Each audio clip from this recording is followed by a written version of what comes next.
I'd like to invite you all to take a deep breath in and just have a moment to think about how that breath felt. I'm now going to tell you that that breath contained hundreds of tiny air pollution particles, as will every other breath you take in the future. Those air pollution particles are called particulate matter, PM for short, and they're a serious threat to our health.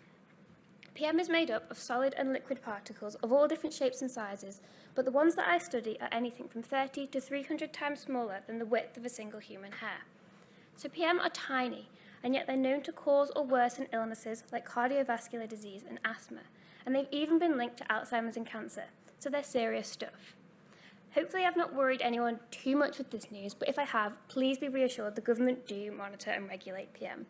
Although that's not quite the full story, as there just aren't enough PM monitors around the country to effectively monitor PM. For example, the only PM monitor in Liverpool is based down in Speke, and the next nearest ones are in St Helens and on the Wirral. And you might be sat there thinking, well, that's not too bad, but the size, concentration and chemical composition of PM varies on a much more local scale. So the pollution we're all breathing in right now is different from the pollution we breathe in down at the docks, and the government have no way of monitoring that. The problem comes down to cost. Government monitors are tens of thousands of pounds, and they just can't afford large numbers of them. So that's why in the past few years, researchers have been working to prove that low-cost pollution sensors can actually fill the gap in the network. That's where my research comes in. I want to kind of extend this now and use those same low-cost sensors to actually identify the fingerprints of particulates that have come from specific sources.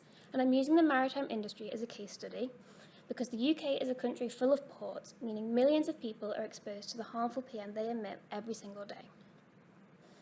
To achieve this, I'm using low-cost sensors to create a profile of the pollution emitted at the docks around Liverpool. And then after that, I'll use a network of 34 of those to actually track where this maritime pollution ends up in our city. My work will help to provide more evidence for using low-cost sensors to monitor air pollution on a local scale.